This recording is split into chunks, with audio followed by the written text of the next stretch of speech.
Et bonjour à tous, on se retrouve aujourd'hui pour les résultats de NXT TakeOver 31.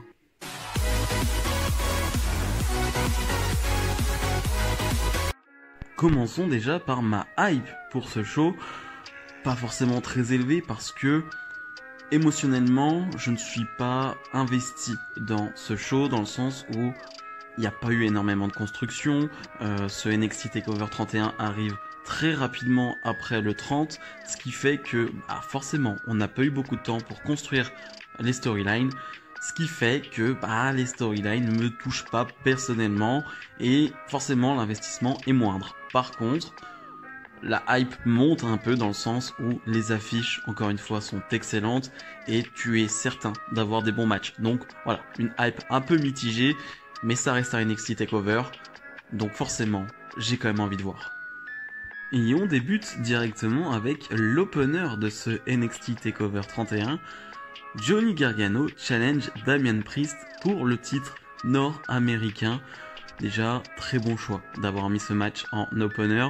Je le dis souvent, il faut souvent en opener un match de championnat, mais un match de championnat moindre, j'ai envie de dire, avec une belle affiche, et c'est ce que tu as. Donc vraiment, affiche parfaite pour un opener. Et que dire de ce match? Vraiment, que dire? Encore une fois, je vais le dire, pas sur tous les matchs, mais quasiment, émotionnellement, tu n'es pas très investi parce que la feud, elle est ce qu'elle est, mais il n'y a pas de construction et c'est juste un truc de challenger face à un champion, rien de plus, vraiment, rien de plus. Mais le match en lui-même, tu as 20 minutes de haut niveau, vraiment de très haut niveau, je dirais même, avec un rythme qui ne fait que accélérer, vraiment. C'est 20 minutes, mais il n'y a pas de temps mort, il y a zéro temps mort, c'est 20 minutes d'action pure, 20 minutes de catch pur, vraiment. Les deux ont eu un super cardio tout simplement parce que tenir 20 minutes, je pense que voilà, pas de souci, tous les catcheurs savent le faire quasiment, mais à ce rythme-là, c'est pas donné à tout le monde, vraiment, c'est pas donné à tout le monde et les deux ont vraiment réussi et chapeau pour les deux, même si je suis pas étonné, hein, surtout du côté de Johnny Gargano où voilà, c'est sa spécialité, les takeovers, les matchs longs, voilà, il y a aucun souci là-dessus, mais en tout cas c'était bien, c'était vraiment bien en termes de rythme, pas de temps mort et pas de mauvaises choses dans le match, pas de moment où je me suis dit c'est un peu loupé, c'est un peu raté, pas de botch, rien, très propre, très clean.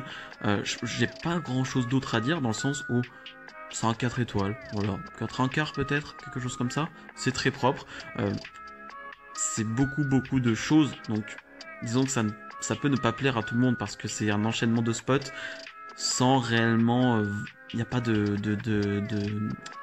les deux ne vendent pas en fait tout simplement, il n'y a pas on vend pas les prises, donc voilà, ça peut déranger certains, ça me dérange aussi certaines fois. Là pour le coup, dans un match où encore une fois il n'y avait pas de construction, je m'attendais à ça, donc j'ai pas été déçu, j'ai eu ce que je voulais et franchement ça me convient parfaitement. Victoire finale de Damian Priest, pas étonnant non plus, hein. Gargano n'était pas construit pour devenir champion nord-américain. Damian Priest est champion américain, nord-américain depuis très peu de temps, donc il faut lui laisser la ceinture. Pourquoi pas continuer sur ce Gargano Damian Priest, même si la victoire de Priest est très clean, et même Gargano a essayé de tricher à un moment donné, ça n'a pas fonctionné. Donc voilà, à voir la suite, mais c'était un très bon opener qui te mettait très bien dans ce show. On enchaîne avec Velvet in Dream face à Kushida. Pour le coup là, il y a un peu plus d'histoire entre les deux, il y a quelque chose d'un peu mieux construit pour le coup, avec un Kushida qui s'est fait attaquer il y a quelques semaines par Velvet in Dream, un Velvet in Dream qui a tourné heel, et un Kushida qui fait preuve maintenant d'agressivité et de violence. Voilà, un nouveau Kushida, et c'est ce qu'on va avoir sur ce match, un match d'une dizaine de minutes. Et je vais pas vous mentir, j'ai vu les avis un peu sur ce match avant de le voir. C'est un peu partagé, c'est pas c'est pas unanime. J'ai adoré ce match, vraiment j'ai adoré. C'est incomparable par rapport à Damian Priest face à Johnny Gargano. Ce n'est pas la même chose, vraiment, c'est clairement pas la même chose. Gargano Priest, on est sur un truc de spot, d'enchaînement qui est très bon. C'est du catch pur, c'est excellent. Là, je trouve que dans ce match, on est dans un côté plus construction d'histoire avec pas de l'émotion non plus, mais disons que tu sens qu'il y a un truc dans ce match. Tu sens que c'est pas juste plat, c'est pas juste un combat entre deux hommes pour de qui va gagner. Non, tu sens qu'il y a un Kushida qui veut sa revanche. Tu le sens ça. Tu vois un Kushida qui veut faire mal à Velveteen Dream. Il ne veut pas juste gagner, il veut lui faire mal. Et tu le ressens ça aussi. Et je trouve que ouais, il y a plus d'histoire dans ce match et plus de contenu, on va dire, que dans le premier match. Et encore une fois, j'ai adoré le premier match. Et surtout, alors, ça va pas forcément plaire à tout le monde parce que, voilà, Velveteen Dream est détesté en ce moment et c'est compréhensible. Je comprends l'homme, on va dire, ce qu'il a fait ou ce qu'il n'a pas fait. Bref, je suis pas un tribunal, je ne juge pas. Mais sa performance est exceptionnelle, vraiment. Je parle pas forcément en termes d'in-ring, mais en termes d'acting, en termes d'attitude, le trash talk, vraiment parfait. Le Velveteen Dream que j'adore, vraiment exceptionnel. Et aussi en termes de selling, il a parfaitement vendu toutes les attaques de Kushida sur son bras. Il a fait ça à merveille. Et vraiment, il faut lui tirer un coup de chapeau à Velveteen Dream parce que Kushida a paru crédible dans ce match parce que Velveteen Dream l'a voulu et a vendu les coups de Kushida. Donc vraiment, bravo aux deux et bravo à Kushida aussi qui, dans ce nouveau rôle de petit gabarit plus agressif, est excellent, tout simplement. Est vraiment très bon et il peut... Ça ne change pas forcément fondamentalement son catch, mais disons que ça montre autre chose. Ça montre quelqu'un avec du caractère et de la personnalité, et ça j'aime bien. Donc voilà, vraiment, c'était 10-12 minutes de match que moi, personnellement, j'ai adoré.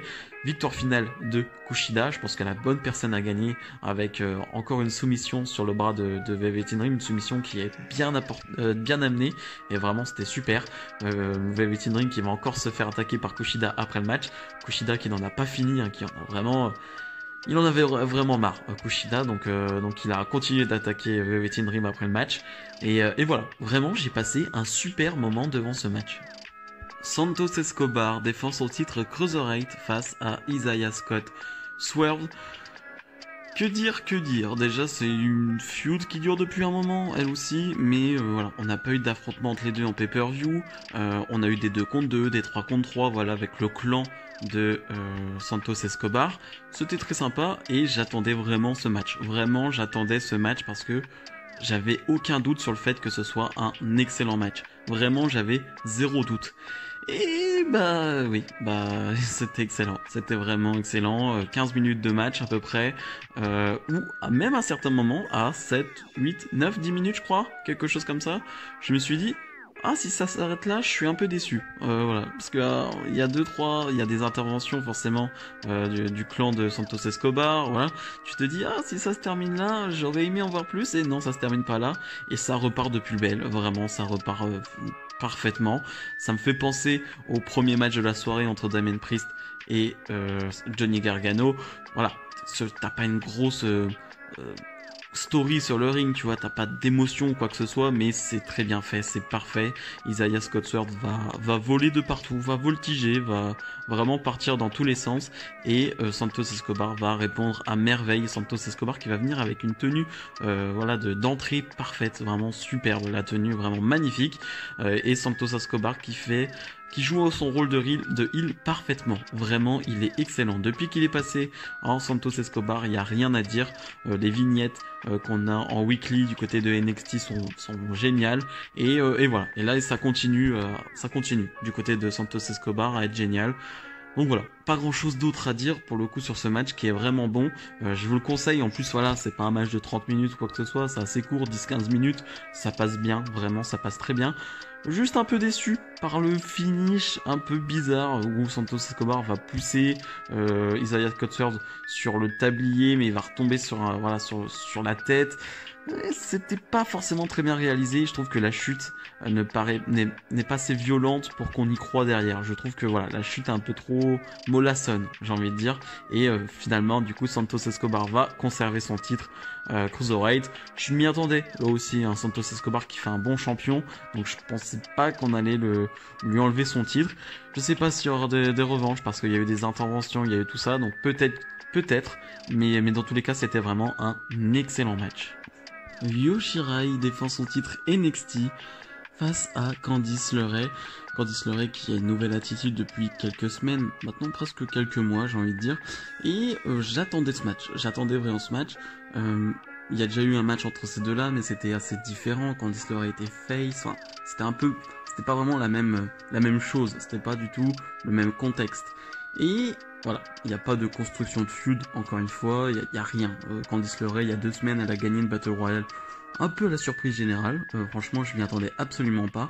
Et voilà, elle se retrouve challengeuse. Pourquoi pas? Et on a ce match de quoi? 20 minutes quasiment? Presque 20 minutes. Et c'est excellent. Encore une fois, c'est excellent. J'ai pas d'autre chose à dire. C'est comme sur les autres matchs, c'est excellent.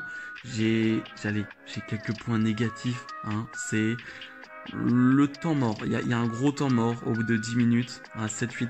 Ouais, pendant 3, 4, 5 minutes, il y a un gros temps mort sur une domination de Candice LeRae. Qui fait que... Ouais, le temps est assez long à ce moment-là et c'est un peu compliqué. Voilà, je vous avoue, t'es pas à fond dedans et tu checkes un peu ton portable. Voilà, c'est un peu plus compliqué à ce moment-là. Et l'autre point négatif, c'est un peu l'habitude du côté de NXT, c'est le fait toujours que l'arbitre soit un moment prend un coup, voilà, soit distrait ou quoi que ce soit, et du coup il se passe des choses. Et ça m'énerve un peu que ça soit tout le temps. On l'a eu il y a un mois déjà dans le Dakota Kai Yoshirai, où voilà, l'arbitre a pris un coup et du coup Dakota Kai en a profité. Là, c'est un peu la même chose, Candice LeRae va en profiter, mais ne veut pas gagner là-dessus. Voilà, j'aime pas trop cette utilisation extrême, on va dire, de ce truc de l'arbitre qui prend un coup et qui est distrait. J'aime pas trop. Voilà. Tout le temps, c'est pas bon. Une fois de temps en temps, c'est bien. Tout le temps, non. Mais voilà, revenons au match. Le match est excellent encore une fois. Candice LeRae fait le boulot, mais c'est presque triste, mais on s'en fiche un peu d'elle en quelque sorte. Yoshirai vole la vedette tout le temps. À chaque fois qu'elle est sur le ring, elle peut être contre n'importe qui. Et bah tu vois que Yoshirai. Tu vois que Yoshirai et Yoshirai est extraordinaire. Et y a rien d'autre à dire. Voilà, Yoshirai est au-dessus du lot et elle te le montre à chaque fois sur le ring et elle te montre à chaque fois qu'elle a du temps d'antenne, tout simplement. Donc voilà. Une Yoshirai qui va enchaîner en fin de match avec un Spanish Fly enchaîné avec son moonsault et va gagner ce match. Vraiment un superbe enchaînement, vraiment c'était top. Mais j'ai envie de parler de ce qui se passe après le match avec une Toni Storm qui va faire une petite vignette voilà, sur l'écran et qui va dire voilà, félicitations Yoshirai. Mais je t'informe juste que voilà, c'est Toni Storm et je suis à NXT maintenant. Et c'est le Toni Time. Et ça, j'aime beaucoup. J'aime beaucoup revoir Toni Storm. Elle m'avait manqué tout simplement. Ça fait très longtemps qu'on l'a pas vue. Mais c'est le gros potentiel de WWE. Elle est encore très jeune. Mais à chaque fois à chaque fois qu'elle était là, elle a montré d'énormes choses.